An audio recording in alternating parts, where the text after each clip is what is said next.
Hi everyone, welcome back to another video, and today we're going to give you some tips that we think are useful when buying a budget boat. First of all, we are in a hotel at the minute. As you can see, this is not Talisman. Talisman's been lifted out of the water today, so for 2 months she'll be on the hard. We've got a lot of work to get done, but we'll keep you posted, let you know what we're up to with that. So for today we thought we'd use this time to kind of talk through some of the tips that we found really useful when buying a budget sailboat. And if you stay tuned to the end, we'll let you know a bit more about Talisman and how much she cost. So let's get started with tip number 1, where to find a budget sailboat. So we looked at eBay and Facebook quite a lot. We viewed countless boats, I don't know how many, but there was a lot. And we also used Boat Shed quite a lot. Visiting marinas is another one. So actually just when we, for example, like if we went to view a boat at a marina that we found on eBay or Facebook, we had a look round to see if there was any others for sale. And yeah, we found some interesting boats that way actually, didn't we? So yeah, it's a really good way to use the marinas, and also they have like boards sometimes in the marinas, and they'll have like for sale signs and little things like that. And also good to have a look at all the boats because you see the for sale signs on the front of them. Okay, so now let's move on to tip number 2, which is haggling. Now, the person, it totally depends on the type of person you are as to how well you can haggle. Some people I've met don't like doing it, don't like even entertaining the idea of haggling. I'm terrible. And then some people actually enjoy it. When I was looking at buying boats, I was like, okay, so what is my budget? What boats am I going to look for? If I was looking at a £10,000 boat, that didn't mean I wanted to spend £10,000. I was looking at them boats going, could I get this for cheaper? And if so, how, why, what am I going to get for my money? So I went in looking at boats with that in mind. So one of the things that we did was we looked at boats for 2 years. We couldn't afford the boats at the start, but you know, we was getting familiar with the type of boats that we were looking at. If I saw a boat that was for sale for longer than 12 months, and then I was thinking, hold on a minute, this could have been for sale for another 12 months before I saw it. He's been spending, I don't know, £1,000, £2,000, £4,000 on storage for the year. Is he gonna wanna spend that again? So you might be able to knock him down a little bit more there. We actually found that we put an offer in on a boat, I think it was £7,000, and we went down to 4, and the offer got accepted. Yeah. Like that, which was a little bit scary. But it was good practice because we never went for the boat in the end, but it was like, oh, okay, they will drop quite a bit of money. If you are going to make a low offer, just let them know you're on a budget. And it's nothing against their boat, like you're not saying their boat's not worth it, but you are on a budget and it's all you can afford at the end of the day. Tip number 3, at least double what you spend on a boat within your budget. So if you buy a boat for £5,000, we would probably say at least allow another £5,000 for repairs and also buying the bits that you need to buy for the boat. So if you're, you know, a first-time cruiser, or if you don't have your kind of safety equipment, your life rafts and flares, and you want those on board, then you're obviously going to need to account for that. And this is something that I don't think we thoroughly prepared for. So probably, in fact our budget has done that exact same thing. Yeah. What we spent on the boat, we've also spent on the repairs and safety equipment, basically. Yep. Which that's accurate? I'd say that's accurate, and we didn't prepare for that. We sort of envisioned spending £3,000 on all those bits, but as we were brand new into it, we had to get life jackets and, you know, a lot of safety equipment, which we wanted as well. Obviously it's not like, well, you need life jackets, yeah, but you don't always need everything. Depends on the type of sailing you want to do. So one of the examples is our boat came with a dinghy. We inflated the dinghy, put it in the water, and it was leaking, and it had already been patch repaired a lot, like too much to really just keep using. So we obviously had to buy a new dinghy. We also had to buy an outboard, and we tried buying a really cheap one and it just kept breaking, so we kind of had to then buy a new outboard just for peace of mind. So that was a big cost that we didn't account for when we brought the boat. Life raft, we also brought PLBs and an EPUB for the boat. Again, we understand probably not everybody will get all of this, but with our plans we really wanted to make sure that we had everything we were going to need in case of any eventuality, basically. But yeah, like you'll kind of know and figure out yourself what you need to buy, but either way there are going to be things that you will need to budget for. And with us, we brought the boat pre-lockdown, and then coronavirus basically put our plans back a year, which gave us a chance to have an extra year saving money and working. And that's meant that we when something's popped up, we can afford it just because we've had an extra year working. But if it wasn't for that and new costs popped up, then we couldn't afford it really, because we don't have a big savings, you know. We didn't prepare for these costs at all. And that would have probably made things a lot easier. If we knew at the start how much we would need to spend, that would have been easier. So tip number 4, do your own pre-survey. It might not save you money, as in you'll probably still need to get a surveyor, if you want to, of course. But a pre-survey will mean that you can eliminate any bad boats or boats with a lot of problems before you even pay for a survey.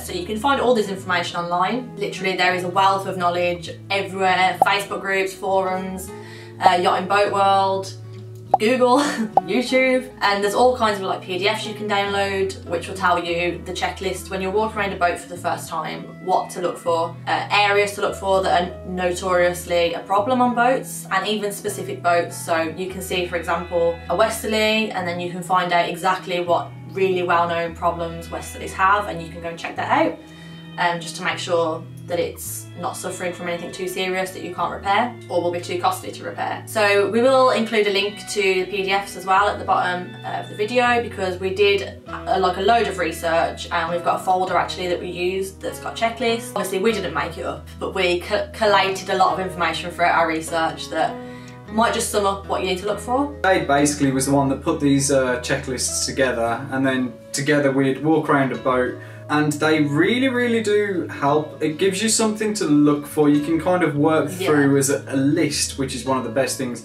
because when you go into a boat and if it's 3 hours away, the last thing you want to do is go, did I forget to check the keel bolts? Yeah. Did we look behind the electrical panel? And then you're gonna either have to go back, or you probably wouldn't want to purchase a boat without checking those things, or at least, again, getting a surveyor to check it over for you. So you can literally walk around then and tick them off. You can make notes, so you can be and take photos as you go around as well to link with that. And we use that quite a lot. And it was actually because of photos, we'd get home and, get to Birmingham. This was obviously before we were on the boat, so we'd go back to Birmingham, which was always really far away from the coast, 3 hours, and we'd get back and be like, oh, I love this boat, it was amazing, you know, everything was great, and then we'd look back at our notes and be like, actually, totally forgot about that. And the same with pictures. So tip number 5 is compromise, which is something that you have to do when you're looking at cheaper boats. They're not gonna have, if the expensive boats don't have everything that everyone wants, a boat under £10,000 sure as hell is not gonna have everything that people want. In fact, the compromise is the opposite. It's what can I deal with? But on the plus side, you know, you save a lot of money and you get to go further, hopefully. But yeah, compromise. So the sort of things that I feel the compromise is on is size. You can get bigger boats or larger boats for under £10,000, but what will happen is the bigger the boat, the more work it will need, because the reason that it is that cheap is because someone else can't afford to do the job, or don't want to do the job, or it's beyond repair in some way, shape or form. So there's definitely a compromise on going for a bigger boat, but if you're going for a smaller cruiser boat like we did, the compromises are quite different. So you might be able to find a very nice clean boat, but it might not be what's known as a reputable boat. So like an Albin Vega 27, blue water boat, especially for the size, sails all around the world, people absolutely love them, but the interior is really small, and it just depends on the type of person, but I would find it a little bit harder to live in something like that, especially because there's not quite the headroom. So then the compromise is more about, is it going to be a blue water boat, is it a small boat, big boat, how much work is it going to need, is there going to be headroom, does it have, how many berths, has it got an aft cabin, is it only got a V berth? Are you living on it? Are you living on it? Is it weekends? Does it have a heater? How many people? So there's a lot of compromises to be had, and an example is the best boat interior that we saw was Talisman. Yeah. The headroom on it we hadn't seen on another boat at that price range. There are boats with the same size, with the same headroom, but just not in that price range that we found over the 2 years, pretty much we were looking for boats. Unless we went to the boat show and they were all brand new. Yeah, unfortunately they were a little bit out of budget. Yeah. Essentially, you should maybe be looking for what's the smallest you could deal with rather than what's the largest I can afford, maybe, because not only, like Bryn said, the repair costs, marina costs, cost of storage, all those kind of things you've got to think about, they can differ quite a lot, like in all different areas of the world. So yeah, compromise is key. Okay, so tip number 6 is, what is the purpose of the boat? So what will you be using the boat for? What's your future plans? What are your intentions for it? Is it for blue water cruising, for example? Because obviously those type of boats have a lot of different qualities to kind of coastal cruisers. Some of the things that make the difference when you're looking for a boat. So if you're looking for something that is going to take you around the world, you want something that's seaworthy. And the most notably is the keel types. We'll give you some indicators within this. The full keel boats generally are better in worse weather. So these will give you more of a blue water boat generally. But if weekend cruising is your thing and this is your first boat and you just want to have some fun and put your toe in the water as it is, you could look for a weekend cruiser and you will get loads and loads of practice, you'll be able to stay on the boat, and it isn't as important to have something that's going to be in worse weather. You might get caught out in some bad weather, that's not to say that won't happen, but it's less likely. And the boats generally are much better than we are as people and will handle most things. So if you're in the UK, you might want to consider a bilge keel, and this is because they can dry out. So in the UK we have tides that go up and down and quite high and low tides, and generally there's a lot of places where boats can dry out. Now if you have a bilge keel, this means that your boat can just sit on its bum, essentially. Whereas if you have a fin keel, if it sits, it usually falls over as well. Now if, like us, you're looking for a boat that will take you some distance, but you're not sure how far, so the reason I say this is we're going to the Mediterranean and this is capable by coastal cruising. You could also go through the canals if we wanted to, but we can get a real good feel for this boat as we're doing that. And it's not to say this boat couldn't cross the Atlantic, because one's done it before, but it will tell me how I'm going to feel by coastal hopping. So if you go online and you Google sailboat data, this generally gives you a breakdown of a lot of different models of boats. Within that, it has some information that gives you displacement figures and some ratios that might help you have an understanding of how much of a blue water cruiser it is. And we found this very helpful when we were looking at boats, because it helped us rule out a few boats that probably wasn't the right thing, even though I really liked them. And there was another thing that we did. When we were Googling, we would Google small blue water cruisers, and there's a few forums and a few lists of boats that you're able to look at, and we did that. We had a look at them type of boats. It doesn't mean you have to have one of those, but generally, purpose, you just need to know and focus on what you're thinking for your sailing adventure. Purpose. Find a boat that fits your purpose rather than, you know, what is the best recommended boat. It's got to kind of fit what you need it for, basically. But tip number 7 is do the work yourself, if you're able.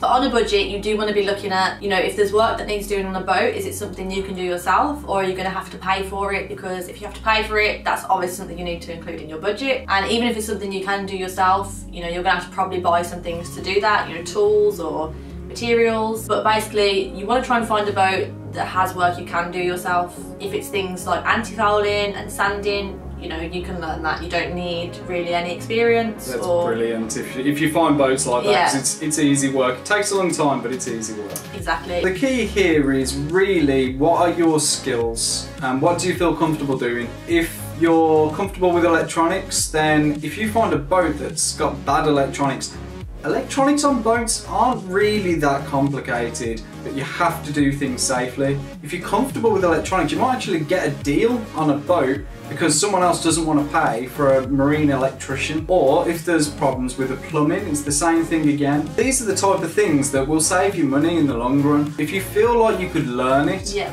then still look into it, because... Or if you're willing to put the time in to learn. Oh yeah, because it's not totally difficult. There are certain aspects that I personally won't touch, one of them being the rigging. I'd like to leave that to a rigger, and certain aspects of the engine. But saying that, I want to learn as much as possible so that I can do it in the future. So tip number 8 is engine. And this is quite an easy tip to go through. Get an engine that is relatively new. If you're looking at these types of budget boats, generally the boats are like 40 to 50 years old. Make sure it hasn't got the original engine from 40, 50 years in. You might get the odd one where the engines are absolutely fine, but generally one of the tips I was given by the surveyor was get a boat with a newer engine, because you'll feel so much happier knowing that it was replaced not that long ago. And if it was not that long ago, parts and maintenance, all them types of things are still easy to get hold of, and they're quite more common. Tip number 9 is view as many boats as you can to see what you can get for your money. We spent 2 years pretty much just looking at boats every weekend that we could spare. All different types of boats, all different makes of boats, sizes, budgets really. We even looked at some that were a little bit more expensive just to kind of see the difference. And also just to see what you can get within different makes of boats. So westerlies are generally within a certain price range, but the quality of the westerly will vary greatly. But also there's a bigger westerly that can also sometimes come in the price range, but generally it's in a lot worse condition. View as many boats as you can. Get on, listen to all the little niggles and get a real good feel for it. Stick your nose in everywhere just to really see what you can get for your money, and then haggle. We'll go back to the other tip, haggle. And then you'll know what you like more as well. So that wraps up the 9 tips for buying a budget boat. We'll just finish off by telling you a little bit about the boat that we brought, which is Talisman, and Talisman is a 28-foot Sultan Stag. One bonus when we brought Talisman was she was in a boatyard that was pretty cheap. So we knew that for the whole time it was going to be on the hard where she wasn't in the water. It wasn't going to cost us an absolute fortune to store her there whilst we was doing some of the work that was needed. And secondly, we got the survey for it, so we knew pretty much what we were getting ourselves into, and the work that it needed, we felt comfortable being able to do. We managed to get Talisman for a steal, or at least what we feel was like a steal, for £7,000. We were super happy with that. In terms of the problems that Talisman had, we kind of didn't budget that it would cost too much for us, and most of the money, like we already mentioned, that we ended up spending was actually on equipment. Our safety equipment actually cost a lot, whereas the repairs really didn't cost that much. There wasn't much that was needed at all, so we feel 7,000 was super reasonable for what we got. So thank you for watching this video, and I really hope it was useful. I wish that there was someone that gave us some of these tips before we even started looking, so we'd have had much more information from the very start. If you have any questions, please put them down in the comments. We really are looking forward to hearing off people. If you wouldn't mind subscribing, that would really help us out. If you've learned anything in this video, please hit the like button. It again really helps us out. Hopefully we'll have some information in the description from this video as well. Yep, thank you for watching. We'll see you soon. Bye. Oh yeah! Just do it! Do it! Do it! Okay. Welcome back to Tips with us. Engines for